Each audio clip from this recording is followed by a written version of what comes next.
Welcome along to our complete season preview for Southampton's 2018-19 season. Clive and I got together once again at the Five Rivers pub.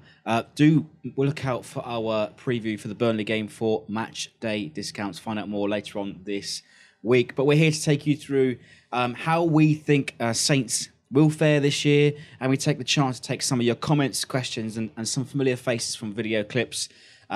So a lot to get through today's episode, Clive. And this episode will also be available to download. So if you click on the card above my head to download it on the go, if you want to go to listen to it. Also, one more thing. We have a competition for a limited edition Letizia and Ian Dowie reversible bucket hat, courtesy of Football Bobbles. Perfect for this summer. Find out more how you can win that later on in the episode. So to start off with, before we get going into pre-season and video clips, we'll talk about transfers. Now, I've done a few transfer videos over the past few weeks, sort of every now and then when they have been confirmed. But let's talk about transfers in. First initial thoughts then. Stuart Armstrong from Celtic, £7 million. Mohamed Elyounoussi, that is the correct pronunciation, by the way. 16 million from Basel with Champions League experience.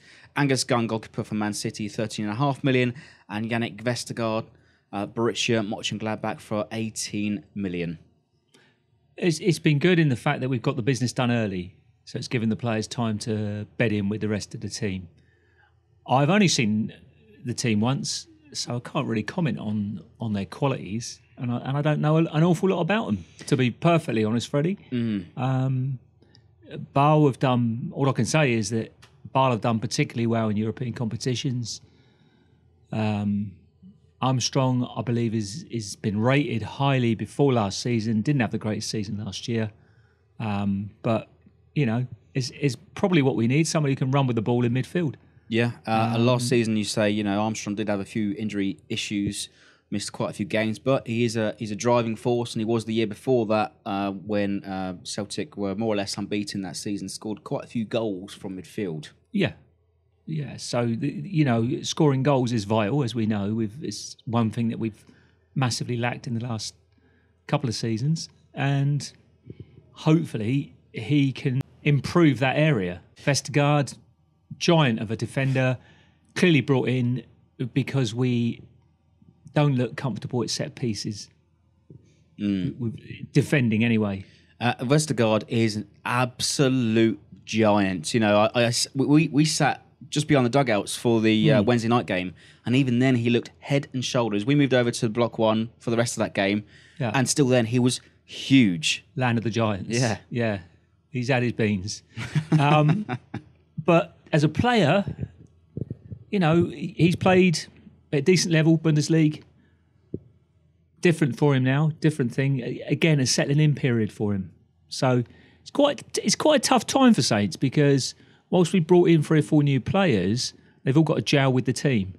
And I just don't think friendlies cut it, really. You only really know what they're going to be like when the real stuff starts against Burnley next Sunday. Yeah, and we'll get to that later on. But to touch upon Elyounoussi, scored a couple of goals, was I think it was a man of the match against Manchester City in the Champions League earlier last season, £16 million. Good signing. It's what we need.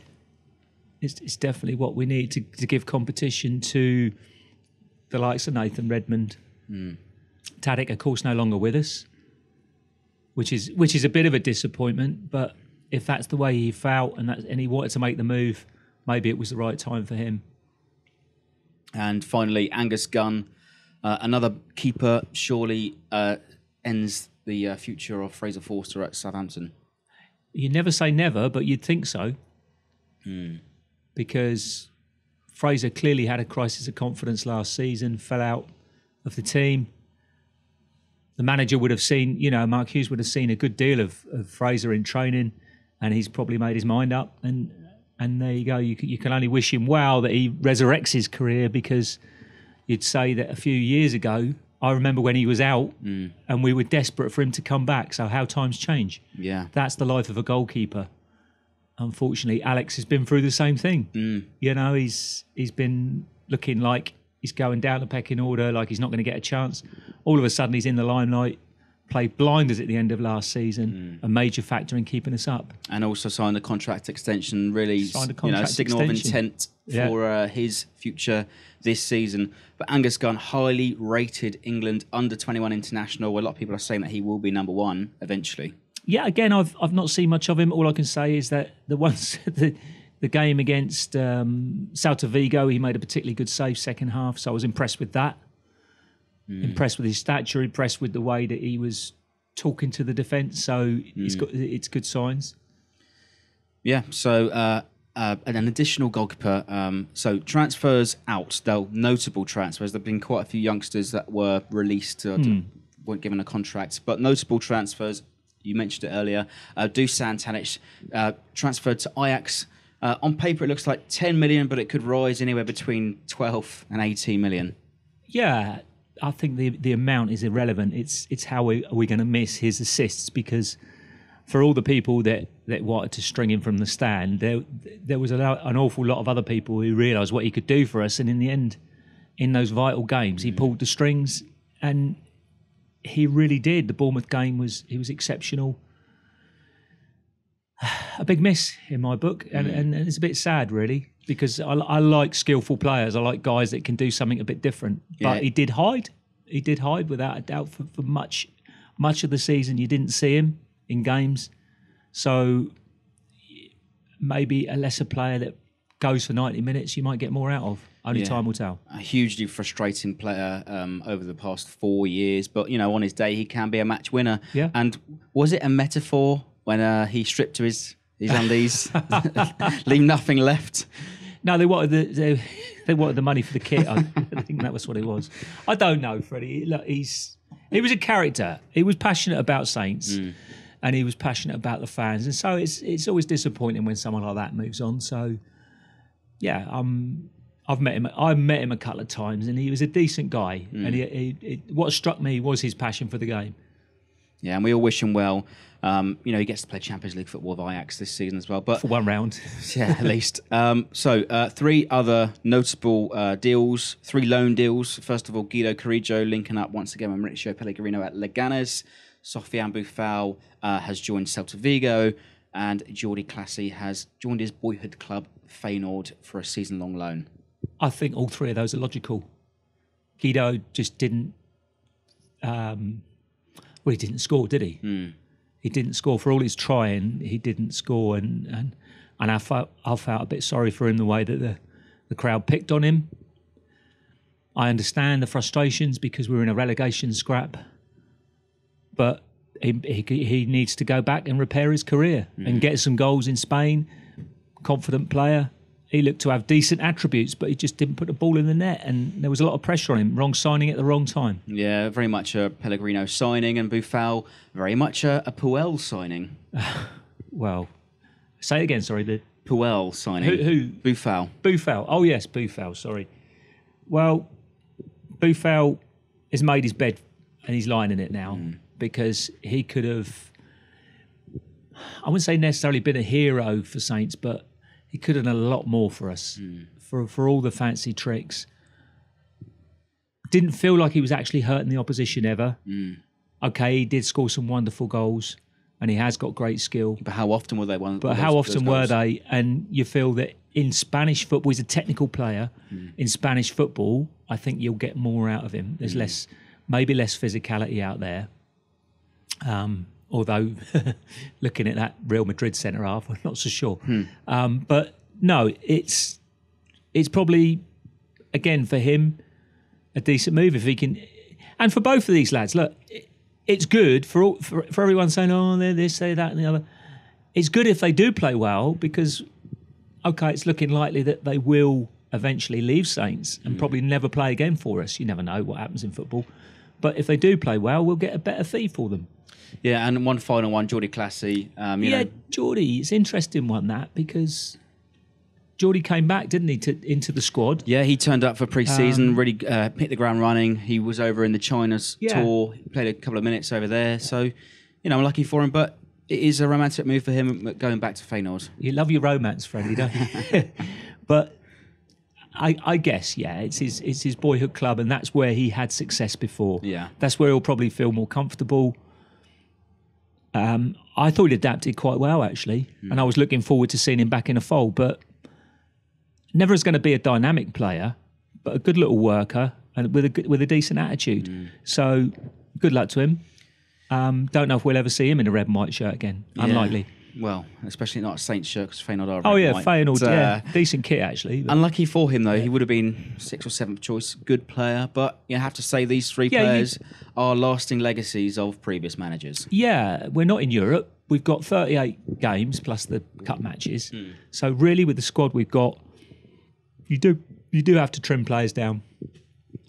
And so say, good luck to Geordi. So we've got a couple of Geordi. clips in Yeah. from some familiar faces. Let's start off with 4 clips in from Dan Hargraves, Chris from the Saints Marching, Matt Markstone from the SFC Dellivery, and Mike Smale from his holiday home, I think in Switzerland. I don't know, Mike, let us know where you were. I think in terms of transfer business, we've done quite well, especially doing the business early, which is a bit of a rarity for Saints. Spending a little bit more than £50 million on 4 players is quite promising. And I think what we've done in most part is strengthened in positions that we needed extra help. For example, Yannick Vestergaard, signing him was a massive thing for me. I think he's probably the best signing out of the 4 in my opinion. So if I could add anyone right now, it would be another winger. And in terms of strikers, that's also something that fans are still worried about. Personally, I feel Austin and Gabbiadini can score the goals. It's whether Austin stays fit and Gabbiadini stays in form. We're yet to make any more signings beyond that quartet we brought in at the start of last month. And I think if August 9th comes around, this coming Thursday, and we haven't signed another striker, hopefully someone a little bit more physical, and if we haven't signed a right winger, I would be legitimately concerned about our ability to score this season. I think, you know, granted, Charlie Austin could stay fit, and if he's to stay fit, he could score us 10, 15 goals a season. Gabbiadini could hopefully play off him in a 2-man strike force and contribute a bit as well. And, you know, Shane Long can do his part as ever. But on the flip side of that, if Austin does get injured, which it almost seems like an inevitability, then I think Gabbiadini would struggle to lead the line on his own, and Shane Long is never going to be providing regular kind of goals for us. I'm sure I'm not the only fan breathing a little bit easier going into this season than I was down the stretch last season. Of course, we narrowly avoided relegation, but I think the appointment of Mark Hughes as permanent manager following that, it was the right move. And I think that what Saints have done in the transfer market thus far is positive. Tadic obviously wanted to go. He's put in his time. He played well. Wish him all the best. And although I don't think El Nussi or Stuart Armstrong are necessarily at the level of Tadic, I think together, combined, going forward, we're actually a little bit better than we were last season. Of course, only time will tell, but I think the formation and I think the other signings that we made will actually make the team better overall. I'm interested to see Yannick Vestergaard's impact at the center of defense. It doesn't have a whole lot of pace, but does bring an aerial presence and some composure to that back line. And it'd be interesting to see how we play moving forward. Would I like to see one more signing before it's all said and done? Yes, I would. Do I think it's going to happen? No, not unless we make a sale or two. Maybe we get Forrester off the books permanently or on a loan deal or something like that. I'm very happy with the signings that have been made. I think there's some clever signings in there. Norwegian attacking midfielder looks very good. Armstrong seems to be looking pretty good. And we've got a massive centre-back. So, yeah, no complaints on the signing so far. I think we probably still need another addition up front. I think our striking force with Austin and Gabbiadini, should one of those players get injured, then we'll be definitely lacking goals. Unless we start getting goals from attacking midfield players, of course. Some popular opinions and very much in agreement that they're very like the likes of Vestergaard, huge presence in the centre of defence, but still worried about a lack of goals going forward. Should Austin and Gabbiadini both, either be injured, and Chris says that Gabbiadini won't be able to lead the line. Depends which system you play, but I think the overriding feeling is, yeah, it's okay, but it's not earth-shattering. Nothing's really... It's hard because until you see them playing competitive football, you really don't know. Could we have unearthed a couple of gems? Let's hope we have. But seriously, I'm not doing cartwheels, but I'm pleased we've made moves in the right areas. We're just... To me, the bells are ringing alarmingly that we haven't signed this major striker, which we desperately need to do. Yeah, a popular opinion is online that we want the huge target man type forward. We never replace Graziano Pella, but my argument is that do we need somebody like that when we've got Sam Gallagher, who is ready? Well, he's a young player. I know Nick doesn't like it, but I think we should give Sam Gallagher a chance. I was impressed with the small bit that I saw against Celta Vigo. Sam leads the line well. He's got 2 years now championship experience. Done well. He's fought back into the team at Birmingham, been important to them. So hard though, isn't it? This is your Premiership. When you finish fourth from bottom, you're looking for inspiration. You know that the guys are going to be hopefully more disciplined this season and more up for it in games and more positive in games. But you're looking for inspiration in the transfer market, something that's going to set people talking and get everybody excited to go down to St Mary's. When was the last time we made an exciting signing? Well, I don't know. Don't know. Kevin Keegan. 1980. No, we have. Laurie used to pull them out. Laurie used to pull rabbits out the hat. It's a different game now. It's so much based on finance, so much based on agents. So it's much more difficult for the club to do that. But that's what we desperately need to do. I think Sam should look at Jack Stevens as an example, because when Jack Stevens came back to Saints, he could barely get into the Middlesbrough side. Yeah. And the year before that, he had a very good year at Swindon. Sam has not really kind of set the world alight at Blackburn or Birmingham, but this time last year... He's been solid. Yeah, he's been good. He's been solid. But none of them really kind of sing his hymns, sing his praises, that sort of thing. But this time last year, he signed a contract extension. I don't know. With Sam, I've looked at the goals that he scored and I thought they were quality goals. They weren't just tap-ins. He really is just... I thought he'd matured a bit. But hard to say... Again, do you put your pressure on and say, right, go on, Sam, now show us what you can do? Or do you get somebody big in, a big signing, and have him in the wings again? But his chances would be really limited. It's tough. Sometimes you've got to go in at the deep end. Yeah. Give him a chance, I say. What is he, 23? 22, 23, yeah. It's time. It's time, really. Yeah. Okay, so we're going to finish off our transfer clips then with Dan Jarvis, Owen the Saints, and Ben from the Archers Road End. I think this summer has seen a signal of intent from the board, with some shrewd business being done. Mohamed El Yunusi brought in from FC Basel, Champions League experience under his belt, and although it may take him some time to adapt to the new league, I think he's going to be a popular player and a firm favourite with the fan base. Yannick Vestergaard brought in from Borussia Mönchengladbach, 6'7" tall, commanding, assertive from what I've seen so far in pre-season. I think he's going to be a real leader at the back, solid, and I think he'll bring the others along, such as Jack Stevens and Wesley Hoyt. Personally, though, my tip for the pick of the bunch is Stuart Armstrong. Now, there wasn't as much fanfare with regards to this transfer, but at just 7 million, he looks to be a real threat offensively, making some great runs from deep. And I think out of all the midfielders next season, he will come up with the most goals. The signings have really got me optimistic. All four of them, I think, are exciting prospects and real first-team potential. Armstrong, El Yunusi both scored last night against Celta Vigo. Instant impact, and I can't wait to see what they do in the Prem. Vestergaard, a huge presence at the back, what we need. We haven't had that since Van Dijk hit his prime, so it's good to finally have some aerial dominance at the back. And the signing that I'm most excited about actually is Angus Gunn, the goalkeeper. I rate him so highly. I think he will be England's #1 in a few years. I think it's a real coup that we got him, and as much as I love Alex McCarthy, I think Angus Gunn will be our #1 come the end of the season. That's my bold prediction for the season, but it wouldn't surprise me because Angus Gunn is a top talent and I think he's definitely going to shine while he's here. I think our business has generally been good this window. I think we could have probably done with a striker.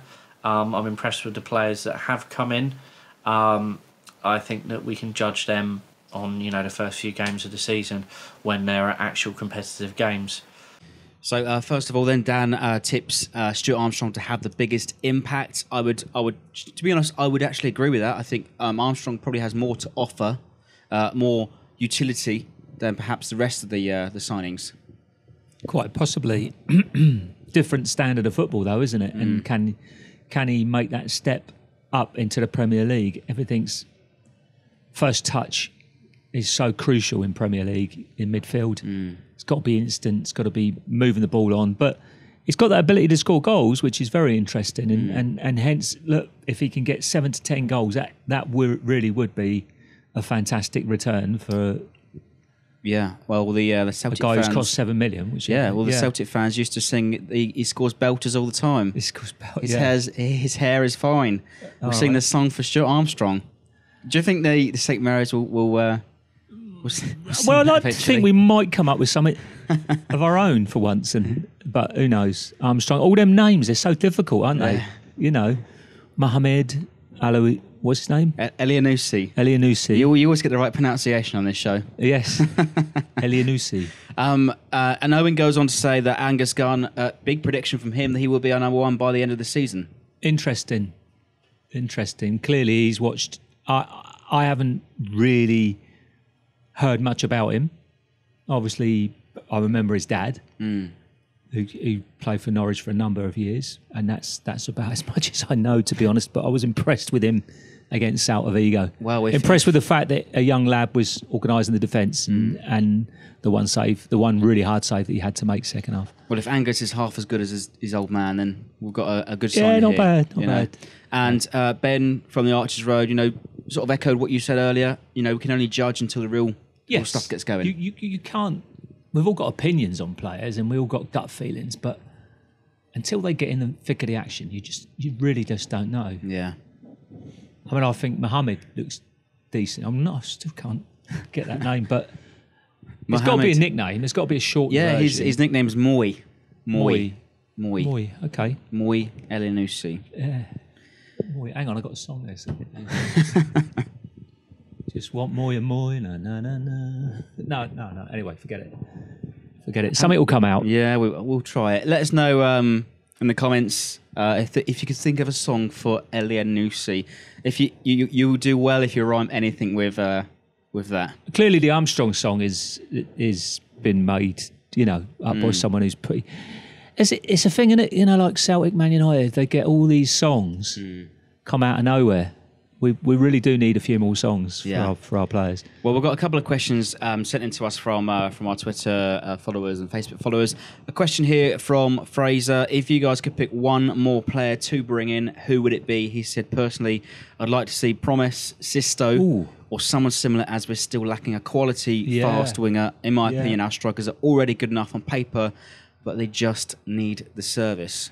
Don't know an awful lot about Promise, but I can say from seeing Sisto the other night for Celta Vigo, his movement, the wonderful goal that he scored, that was top quality. Why didn't we sign him 2 years ago? Well, Wise, a lot of Wise, mate. Yeah, we've missed people throughout history, as everyone else, but I could just say, he would be very interesting. But striker wise, it's hard to. I mean, I kept banging on about Giroud, and it was probably a pipe dream with the money that he was going to cost. But what about the old Tottenham lad that was at Swansea? What's his name? Llorente. Yeah. Llorente for me, or similar. All right, he's getting on a bit, but if you're building a young team, sometimes you need an old boys. I think he must be around the same age that we signed Graziano Pella. I don't know, but anyway, I just think he can do the business. I think he's got really intelligent football brain on him. Yeah. A decent, well built. Yeah. To hold the ball up. One to consider. But there you go. You spend the money, or do you go on, Sam, do the business, doesn't work, sort it out at Christmas. Yeah. Okay, we've got one more question then for our transfers, and a couple of people sending their comments. So Lee on Facebook said, I think we'll be struggling again, haven't done anything this summer to address the lack of goals provided by the strikers and seem to be sticking with the same lot as last season. Austin won't last the whole season. If Gabbiadini can find some form, then we might be okay, but if not. And then Dan goes on to reply, if we fail to buy another striker, I can see us struggling for goals again. Anything above the relegation zone will be a result with the current strike force we have. Prediction 16th. Mine's a little bit higher than that, but it's not a million miles away. Don't reveal it just yet. No, I wouldn't. But I think we'll be struggling again. Yeah, to be honest, we have brought people in. So we have brought 3 or 4 people in, but not in that one position to score goals. A major factor is goals from midfield. It has to. Simply has to be this year. And if Armstrong can add them, then that solves one of those problems. We'd certainly like to hope that Elyounoussi can pop up with at least 10 or so. Yeah. Where are they going to play him? Well, this is the thing. We will get on to our 11, our strongest formation. What do you think our first team is later on in the show? But I would tease it just a little bit. I think we'll probably start with the front 3. Okay. But we'll get on to that later. I would say that on the form of Gabbiadini, during the friendly that I saw him in, he looked exceptional. Yeah, his movement was good. Manolo on a mission. Manolo on a mission. Yeah, okay. Manolo on a mission. It's getting worse and worse than Nick. Okay. No, he looked good. He looked sharp, and he was actually where I don't know. How can you put it? He wanted the ball again. It was almost like hungry. Eager. It was almost when the ball went to him before, it wasn't sticking. But now he was actually using the midfield, and the midfield were popping off into spaces, and he was hitting them. And going forward. He's had an influence on the preseason results. Scored a few goals this summer. Our pre-season results as follows: the Chinese tour 3-3 against Schalke. Well, that was basically a training game to get everybody back up to fitness. It was a different team completely in the second half. That was followed up by a 3-2 win against Jiangsu Suning. How do you pronounce that? Is that right, Clive? I don't know. My dad was born in Shanghai, but I've no idea, mate. And then we travel home and a heavy defeat to Derby, probably with a bit of jet lag still in the system. And then it was followed by a small trip over to France with a 2-0 win over Dijon. And then followed up by the 2 home friendlies with a 3-2 win on Wednesday night against Celta Vigo and another heavy defeat against Vestergaard's old chums, Borussia Mönchengladbach. They're fitness exercises, Freddie. I don't know why people have meltdowns on social media or suddenly think we're going to win the league because we've come back from 2-0 down. Seriously, they're fitness exercises. Mark Hughes is playing around with different formations. He's seeing what players can do what. That's all they are. That's all friendlies are. We shouldn't read too much into it, but I was just scratching my head, just pulling my hair out, seeing some of the comments after we lose 3-0 to Derby. Derby were a week ahead of us in terms of fitness and preparation. Yeah, I can't read anything into it. I comment after the Burnley game. My overriding fear right now is that I don't think quite enough has been done during the summer to address the problems that we had last season. And that's all I want to say. I don't want to say about how the pre-season's gone and this, that and the other. That's it, Freddie. I'll go to the Burnley game with hopes high. I'll go thinking, we can go and turn them over and get a start, and then go from there. Yeah. And if we don't, then you can say, what needs addressing. What do you think needs addressing? What have we learned from pre-season? We should play in La Liga or France. It's the only 2 teams we've beaten. Oh no, it's China as well. Yeah. So the results were 3 wins, 1 draw, 2 losses. Is there a cause for concern after 2 heavy defeats? No. Lost to Augsburg. What was it? 4-0 last year. 4-0 last year. So and then beat Sevilla. 3-0's a massive improvement. Yeah. Sorry, just friendlies, nuts, rubbish. Can't read into it too much. No, you can't. Based on the performances from some of the lads in pre-season, what would you say is our strongest 11? for the start of the season against Burnley, which team would you say is our strongest? Freddie, I wouldn't have a clue because there's a few factors in there. Obviously, Cedric ready? No. Came back really late. Yeah, he's not ready. Hasn't played any minutes at all. So in you need to sort that right back position out, which is crucial. Do you play Bertie there? Or Target. Or do you play Target left back and Bertie at right back? Or the other way around. Because when Target came off the bench on Wednesday night, he made a couple of assists from right wing back. Yeah. Personally, I'd like to see him play on the same wing. But who do you play right back? You could put Jack in there. You could put Yoshi in there. Put James Ward-Prowse in there. You could put James Ward-Prowse in there. So there's plenty of alternatives. What Mark Hughes would do, I really don't know. Would we be in agreement that McCarthy will start on Sunday? I'd say so, yeah. Yeah, without a shadow of a doubt. And I think it's obvious that Vestergaard and Hoot are probably his favoured of the three. Probably. And that final centre-back position is probably up for grabs, whether it be Yoshida, Bednarek or Stevens. Which of the three? I wouldn't throw Yoshida in just yet. Lacking a lot of match fitness. I only played 45 minutes against Mönchengladbach. I'd probably put Bednarek in if I were Mark Hughes. Who are we up against? Burnley. Sam Vokes. Yeah. Ashley Barnes. Yeah, well, hopefully Vestergaard can sort that aerial problem out. Toss a coin, isn't it? It's the trouble. He's got options. That's a good thing. Yeah. I mean, that's the other positive thing from pre-season. No real injuries. So yeah, absolutely. So right. thus far, And as for options in midfield, we are completely stacked. For central midfield, if we're going to play a 5-4-1 or a 3-5-2, the two midfielders for me, you've probably got to look at Romeu and Højbjerg to start on Sunday. Lemina? Question marks over his fitness. He hasn't quite played all of the games, and I think he's also been on standby, sort of paternity leave over the last few weeks. Okay. His wife is literally about to have a child. So I wonder if it come out with the hair like his. And then I would say probably up top we'll have to go Elyounoussi with Armstrong and Austin. No Gabby? Gabby on the bench. No.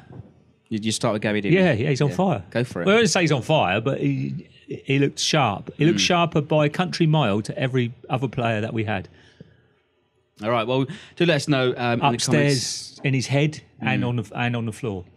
Do let us know in the comments what you think the starting lineup will be on Sunday. So let's go to our expectations, predictions, and thoughts on a few others. Let's start off with a few expectations and predictions from again a few more familiar faces. Starting off with Matt Markstone, followed by Glen from League One -10. Disclaimer: there are a few swears in these clips. Fair enough. If you are listening, that's what happens when you're watching games. So. Yeah, if you are listening on loudspeaker, do pop your headphones in. And also comments from Mike Neil from 60 Saints and a familiar face of ours, Wizzy.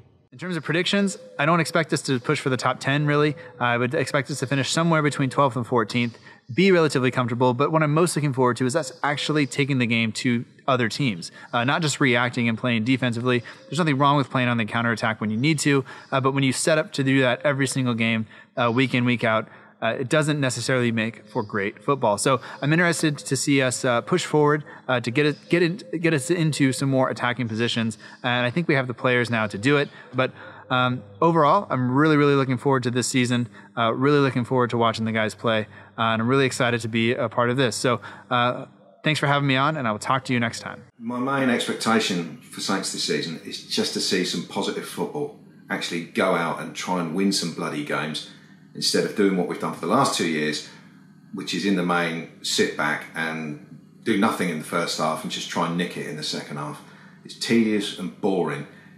I can understand sitting back against the top six and keeping it tight and all that, because that's a totally different game to when you're playing against everyone else outside the top six, who in the main are all pretty crap. And if you go out with a positive attitude, you should be able to win games against those teams and actually try and win it. I want to feel like if we go 1-0 down, that we've actually got a chance of aggressively going after the game, and there's even the possibility that we might score, because there have been too many games over the last 2 years where once we've gone a goal down, it's just been like creeping death the rest of the game, because you know we ain't going to do anything. and I want to see us be more positive this year and aggressively go out and try and win games. Prediction for the season, finger in the air job, 11th. It would be nice to have a run in the cups, but we've actually had that the last 2 seasons, so toys aren't going out the pram if that doesn't happen this year. It would be nice to have another trip to Wembley, though I do dread what the price of the tickets will be if we get anywhere near the final of the FA Cup again this year. Right, here's my prediction for the 2018-2019 campaign, and I reckon we're going to finish comfortably mid-table. I don't think we're going to have the relegation fight, and we've just got to win more home games, really. Please, no more pathetic draws to teams we should be beating. Please, guys, come on. Anyway, I will see everyone down at St Mary's for a home game soon. Come on, you Saints. Hi to all the Ugly Inside viewers. My name is Neil Crespin. I'm the host of the newest Saints podcast called 60 Saints. We're a phone-in show that gets recorded every week, and where you, the fans, can phone in and make your contribution, and we talk nothing but Saints. So please look us up on @60Saints on Twitter and on Facebook. My expectations and hope that the guys at the Ugly Inside asked me to sort of put across, very simple. I can really drill it down to one thing. Yes, I'm excited about some of the new signings, particularly after the Celta Vigo game. I thought we really hooked together well in the second half. But outside of that, I've got a very simple wish for the season ahead. And that is, whether we win or we lose a game, we play some great football. And we've played great football a few seasons back. And we were scrapping around for 10 minutes in a game that we would look at and think, that's how we used to play. And that would then dissipate into a pretty shoddy performance right throughout the last sort of couple of years. So I really hope that in Mark Hughes, we've got a manager who can get the very best out of some exciting young talent, a couple of really experienced players, and some kind of in between. But all I want, my one wish, is that we play great football week in, week out, and then it won't matter whether we win, lose or draw. Hopes and expectations for next season. Hope, finish top 7 for European football. Expectation, no. 9th to 14th place this year. I don't think we'll break that into that top 8. Hope, cup final. Anyone will do. Expectation, semi-final at best. Again, there's better teams than us. Hope, attacking football. Expectation, I think there will be. I mean, it's not difficult after the last 2 managers before Hughes, Clueless Claude and Mr Bean. A lot's going to depend on the wing-backs getting forward and getting the balls in the box for the forwards, if we're going to play 3 centre-halves. Hope, no silly free headers in our 6-yard box.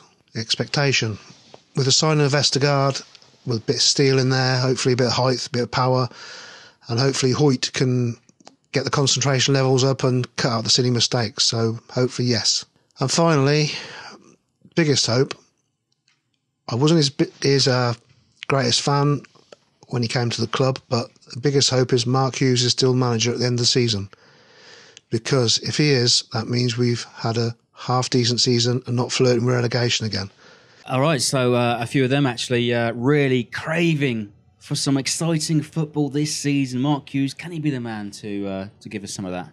Well, we hope so. There's at the end of the last season, and I think that's what we've got to build, that kind of intensity that we had. There was great expectations, wasn't there?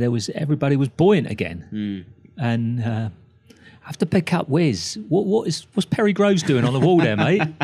You know, he's got a fossil on his. Not exactly the most popular Saints player in history, but there we go. Obviously, maybe ginger hair. Who knows? I don't know why, but I go along with a lot of the guys there. Yeah. What was the talk show guy again? Neil. Yeah, and it's what we yearn for, a bit of style, a bit of pizzazz, a bit of passion. We've lost sight of it over the last couple of years, especially with managers that are trying not to lose. Whereas we've got Mark Hughes, a manager that has now managed almost over 500 Premier League games. He knows how to win games in the Premier League. He does, but Mark Hughes is also a realist, so I expect a fair bit of negative play at certain times when it's necessary. But there are times when you feel, especially when we're drawing games against mediocre opposition, go for it, Saints. Where's the fire in the belly? And we had that fire in our belly in May, in late April and May. Don't know where it came from. Obviously, Mark had a lot to do with it, and a desire amongst the players. We've got to get that back again, and we've got to get it back. Wouldn't it be nice to win that bloody first game of the season? Instead of it being a draw or a loss, and everyone going, we always start bad. Sod that. Let's go out there and let's go out with a bit of fire. Go for it. When was the last time we won a home game? I don't know, Freddie. On the opening weekend. I really don't know. Leeds United in second division. I don't know. I don't know when it was. A while ago. We can't think of it. Have we ever done it since our return to the Prem? I can't remember. Koeman? I can't remember. I'm not a fact finder, so I just enjoy my football. Somebody let us know. When was the last time we won at home in the Premier League for the opening weekend, or even just opening weekend? Baggies won it. We beat the Baggies with Ricky's late goal, I think. Oh yes, penalty. Yeah. Penalty. Yeah. I'm probably wrong. And actually, I want to pick up a point from Glen. Actually, we have been blessed with cup runs over the last few years. Made the League Cup final, made the semi-finals to the FA Cup last season, and we were laughing at the price of the. We were laughing along to the clip, but the prices of those semi-finals and finals were just extortionate. Can we afford another cup run this year? I think we can afford it. I think we need to play our strongest teams. My opinions on that. And it's the League Cup and the FA Cup. Yeah. Don't call it anything else. It's the League Cup and the FA Cup. Bloody sponsors hijacking the game. And let's face it, in the FA Cup, we were playing really sensible prices up till the semi-final. Yeah. It's only that horrible place, Wembley, that mugs everybody. So everybody wants to be there. They all sing about it, but it is a rip-off. And I think that's the reason why we only sold maybe 2/3 of our allocation, because the prices were and so... expectations, Freddie, I think. Yeah, and at that time... There was a bit of that. So we've got some final thoughts then from 6 others. Once again, from Owen the Saints, Dan Hargraves, Hasan Tariq, a familiar face from the fan cams, Ben from Archers Road, Chris Hughes, and Dan Jarvis. Hi guys, Owen the Saints here with my preview of Southampton FC's 2018-19 Premier League campaign. What are my expectations? An entertaining season. I think we're going to see a few more goals, a few more wins. I don't think we're going to be in the relegation fight this time.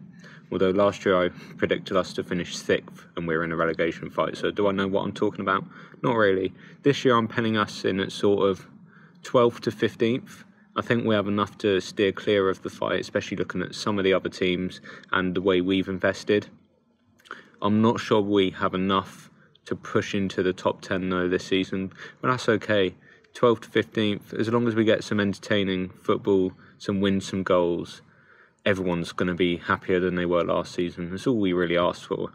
I'm feeling optimistic. I think we have a kind start to the season. I think we can really try and get some points on the board early, although we had that last year and look how that turned out. But there's a confidence and optimism that we haven't had for a while. I'm excited for the season.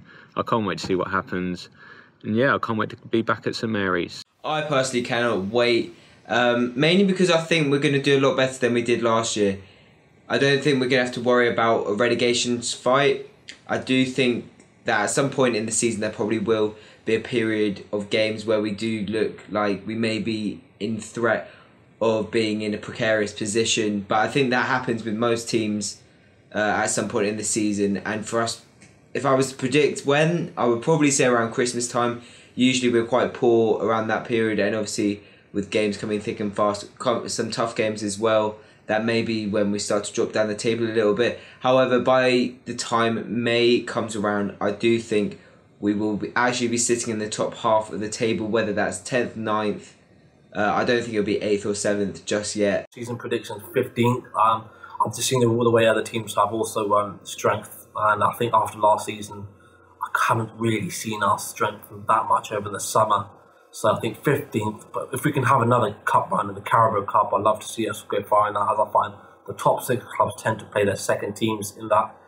So 15th I think is a is a finish, which I'm currently predicting it may change throughout the season. I hope it does. I hope we'll be in the top 10. But yeah, I think 15th is probably where we're looking at. The league's changed. It's going to be anyone from 6th downwards fighting against relegation.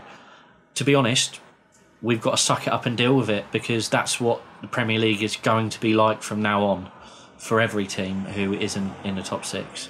So could finish 6th, could finish 20th. We just don't know. That's my prediction for the season. I feel if we don't sign at least another striker and hopefully a winger before that Thursday deadline, I don't really see us finishing higher than maybe 14th or 15th in the table.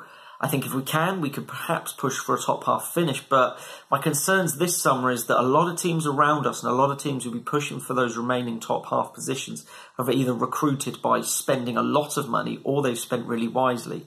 You look at the players that Fulham and Wolves have bought in, you look at Leicester's business, then obviously you look at the 150 million combined that West Ham and Everton have spent this summer, and there are a lot of legitimate contenders for those 7th, 8th, 9th, 10th positions. And I think if we aren't to bring in some fresh firepower, then we're going to be pretty toothless at times up front, and as a result, I can only really see us finishing 14th or 15th at best. So after the debacle that was last year, with the real threat of relegation, personally, I'd be more than happy with a year of consolidation and a mid-table finish.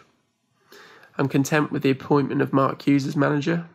He's got great experience of the Premier League, a former Saints player, of course. And not only that, having saved us last season, I genuinely feel as though he deserves the opportunity to try and take the club forward. So in all, to summarise, I'm hoping, obviously, for an improved season, and I certainly think we'll finish a lot more comfortably than last time around under Mauricio Pellegrino. Come on, you Reds. So yeah, a few fears that we're lacking goals once again, but a lot of the opinions there, anywhere between 10th and sort of 15th would be achievable. I agree with them. I think the good thing about Saints fans now is that there's a sense of we know who we are. I think the expectations of that European slot have gone away a little bit. Realistic expectations this year, I think. Yeah, very realistic. And what was it Ben said? Yeah. Archers Road, what was it? We could finish anywhere between 7th and 20th. 7th and 20th. That's the reality of the situation. I know you've got strong opinions about the top 6, about a European Super League. I do. And I do think that whether it's a European Super League or a World Super League, however it morphs out and whatever it morphs into, I think that's the way it's going. I think their spending power and their power generally gets bigger each year. The quality of players they've got are far in excess to what we can attract or even develop. And so the gap gets wider. Yeah. And I do think within, as Mr. Wenger kind of hinted, within a few years there will be a breakaway league. And I'd say thank God for that. And I look forward to that day, because then you always have to say a club like Southampton has to be in a position to challenge for that league. Because realistically, we could win that league. We can't win the Premier League. We know that. So it would take another miracle for a team like Leicester, a team like Southampton. I think so. I think Leicester was a complete one-off. And even the way that they won it in the run-in, you know, they actually... I don't know how they well, fair play. They dealt with the pressure games and they fully deserve to win their league. But that will never happen again. It was all about spirit that year, though, Leicester, wasn't it? It was, but I think that was a wake-up call for these teams. And the money they've invested. And it's interesting to hear fans talking about the other clubs that have really caught us up and made some intelligent signings. Yeah. I wouldn't say Saints haven't. Saints have tried to build this season. Well, over 50 million spent. Yeah, over summer. 50 million spent, and hopefully some more this week. We don't know. But it's that one area of the game that we've lacked in the last 2 years is up front, and we haven't addressed the situation yet. Yeah, I mean, Chris says, you know, teams like Fulham, Wolverhampton, Everton, West Ham, all spending big. It's going to be a huge competition just to finish in the top half this year. Realistically, a promoted team always has to spend big. They have to change the you know, at least have 2 or 3 big signings come in. Yeah, I guess Brighton did it without doing that too much, but And will those 3 teams that came up last year survive again? Because, there's a right old mix now, isn't there? Yeah, well, Wolves, obviously, a lot of money to spend, and Fulham not afraid to spend it either. But one point I want to pick up as well, actually, Dan said that this year was all about reconsolidation, rebuilding. And I think that is, as you say, the realistic expectation for us this year. We have to rebuild and reconsolidate our position as a mid-table side. We do. It's about rebuilding confidence with the fans as well. And that relationship, I think they were amazing at the end of last season to have gone through all that rubbish that we went through and then gave such fantastic vocal support at the end. I thought the fans were amazing. And we got a few comments from our followers on the social pages. Time to quickly go through them. So Robbie Saints in France on Twitter says, predicting a squad of players who actually show the boss some respect, knowing anything less will not be tolerated. Top 12 finish. No cup finals, at least two under 23 academy players getting game time. We touched upon about sort of Sam Gallagher and a big favourite of ours, Josh Sims. He deserves a chance this season too. He does deserve a chance. I personally feel that for all the furore of England getting to the semi-final of the World Cup and looking forward towards the future, that really there should be a rule brought in that there has to be a number of under 23 players, English or home developed, shall we say, developed by the club players, allowed to given a chance in each game. Les's Lamborghini on Twitter, Saint Bannerman. 10. It's pretty good, actually, Les's Lamborghini. I like that. It is a very good handle there. Actually, a 10 to 14 finish in the league. A very popular opinion so far. Another enjoyable cut run. Charlie Austin to have a good season. Armstrong to be a difference. Forward attacking football back. Redmond to push on. 3 wicked podcast, super facial hair to frequent, several meltdowns of witness, most bets won. I mean, last season, Saints, I think a lot of people lost a lot of money on betting on Saints last season, and of course referring to our friends over the other podcasts to enjoy. 10 to 14 finish, though, respectable. Yeah. Realistic. I think that's realistic. I like several meltdowns witnessed. No doubt. I think we've seen them already, haven't we? We've already seen stage 1 this pre-season. Yeah. Yeah. Okay, moving on to Lee and Shipston Stain on Twitter as well. Lee said, I reckon we'll have a steady 12th place finish. I predict Huddersfield and Brighton to have a harder time of it this year.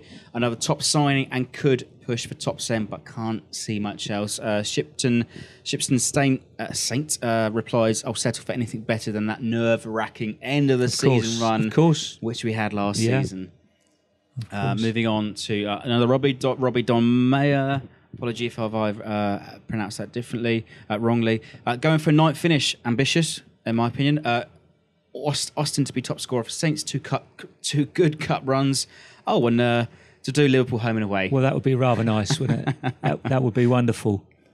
Nice to be optimistic, Robbie. Austin to be top scorer if he stays fit, he will be, I think.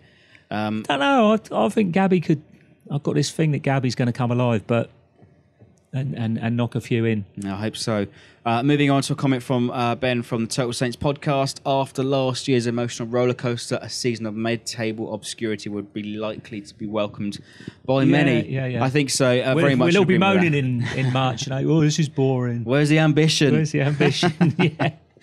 He goes on to say quite a few of the squad need to make up for their efforts in quotation marks in the 2017-18 season by performing much more consistently. If they do that, and new signings bed in, then 10th. So. Yes, yeah. Another comment from Greg Small: an attacking, positive football with players enjoying playing for the manager, and then go from there. I think Mark Hughes will be the man to motivate them. And he goes on to say more first-team appearances for Sims, Hesketh, and Gallagher, and a cup win and mid-table are both possible. Yeah, probably a cup win, a little bit of a stretch. Who knows? But again, agreeing with our comments earlier on. I mean, this comment was actually sent to us a few days ago, but I want to see more appearances from Sims, Hesketh and Gallagher this season. A couple more to get through on Facebook. Samuel Watkins goes on to say, I'm going to be happy with 12th and upwards this year. As long as we improve, then there's no reason not to be optimistic. Yes, okay, we haven't added a striker, but I think what we have brought in is a ton of talent, that will help our forwards. In the goal department, I just want us to be positive and try and win every game. That's all I ask, boys. Yeah. Yeah. A very popular opinion from our video clips earlier on as well. We just want to see some attacking football. Yeah, I think that's Saints' general Saints fans' philosophy on football, isn't it? That we want to have go and, as Mick Shannon used to say back, go and have a goal. and it's so true. You got to go and have a go, and you just don't want to sit on our backsides and be negative. Well, a very just popular try and squeeze out. A very popular pundit says, "If you don't shoot, you don't score." That is true. And our final comment from our Twitter, Ben Tag Thompson says that see the team ready to re-establish themselves as a tough away fixture and back into the top 10. Praying emoji. Wouldn't say no to a cup run though. And that's what we've really been lacking over the last couple of years, that we haven't established ourselves as a tough away fixture. Yeah, I know. I'll be interested to know what the stats are on that in terms of other teams as well, and how our results have... Because it seems like going away from home isn't the dreaded thing that it used to be. You know, you used to think, oh, God, can you squeeze 3 or 4 wins out a season? But now teams are regularly going away and winning games. So maybe it's a different game now. I don't know. When was the last time we beat a top 6 side in the league? Well, yeah, home or away. Home or away. It's a long... Overdue. It's well overdue. That's what I want to see this season. At least take some points from the big guys. The top 6. Yeah. Okay, then. So the big question then, Clive, our predictions. I know you don't like predictions, but I'm going to have to push you for one. So then a popular opinion is anywhere between 10th and 15th. Yeah, I'm in there. Out of 20 then? I'll stick with what I thought initially, and that's 12th. Okay. That's 12th. I don't see quite the push for 7th and 8th, but I think we'll be reasonably comfortable. I'm hoping we'll be reasonably comfortable, Freddie. Who knows, mate? Until it starts, hard to gauge. Then we can judge. Then we can judge. But I feel that with the guys we've got there, I still think we've got 5 or 6 quality players, and you can build around that. And you've got other guys who are going to die for the cause.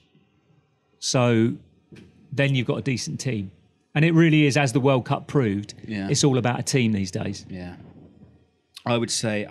I like to be optimistic and I like to be positive. I'm going to say as far as 10th. Right. I think Dan said earlier that we don't have quite enough to push on for those 6, 7, 8, 9th positions. But I think 10th, Mark Hughes has been there a lot of the time with Stoke, regular top half finishers with a mediocre team, let's be honest. So I think Mark Hughes has got what it takes to motivate the team and push them on. And I think we'll be comfortable. No more relegation fights this year, I hope. Well, we hope not. We hope not. And we hope fans enjoy themselves because they deserve to. They, what was the point of all that fight at the end of last season? Yeah. But we need to bottle that. We need to bottle it. Bottle it and take it forward and drink that in for the rest of this season. Yeah.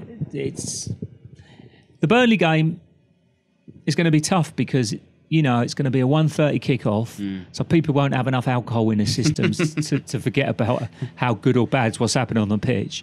Could we get that intensity we had against Man City? Probably not, but I'd just like to think fans could be well up for it. They usually are first game of the season. And it's set to be a lovely day once again.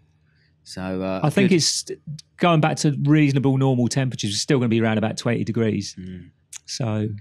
All right, so there are our predictions. And do let us know in the comments in the YouTube video, or get in touch with us on the Facebook page, on the Twitter page, etc., where you think we'll finish. And one thing to finish up then, I teased you at the beginning of the video, thank you very much for sticking with us, but our competition for the limited edition bucket hat. Now, to win one of these excellent hats, courtesy of Football Bobbles, all you need to do is subscribe to our YouTube channel. Hit that button just below. But make sure you go ahead and follow Football Bobbles on Facebook, Twitter, Instagram, any one of those, and leave a comment on one of our social posts on the regular pages, of course. And all the links to go over there are in the description. The competition will close on Thursday, the 9th of August at 12 o'clock. Now, what is it they call those hats? They are bucket hats. So yeah, but what's the names on the... So the two names the chaps are giving them, it's called a Letizier hat and a Dowie hat.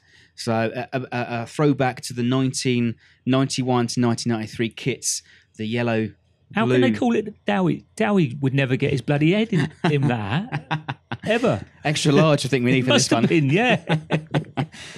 Favourite memories then between 91 and 93 for these flame kits? And obviously we made the cup final, the Zenit Data Systems Cup final in 92 in the blue flame kit, and also if you reversed it on the red and white stripes, it was Alan Shearer's breakthrough in that kit.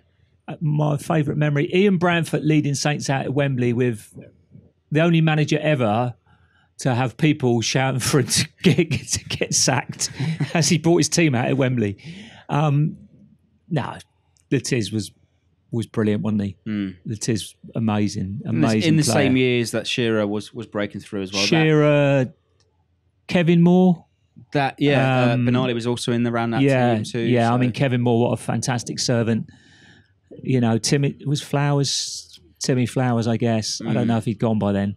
Would have been later, actually. I think Flowers left around 94. Oh, did he? So Flowers would have been in the team then. Yeah, he did. He played Wembley, didn't he? Surely. Letizia smashed a goal from 35 yards, didn't he? Yeah. He was pointing at Flowers. You know, that's the cut for that one then. Actually, the Nottingham Forest Saints game at Wembley in the Zenith Doodah, wherever it was probably one of the best finals at Wembley. 3-2. Yeah. Against Cloughie's side. Well, we've had a few, haven't we? Sadly, the one in 77 or 79, sorry.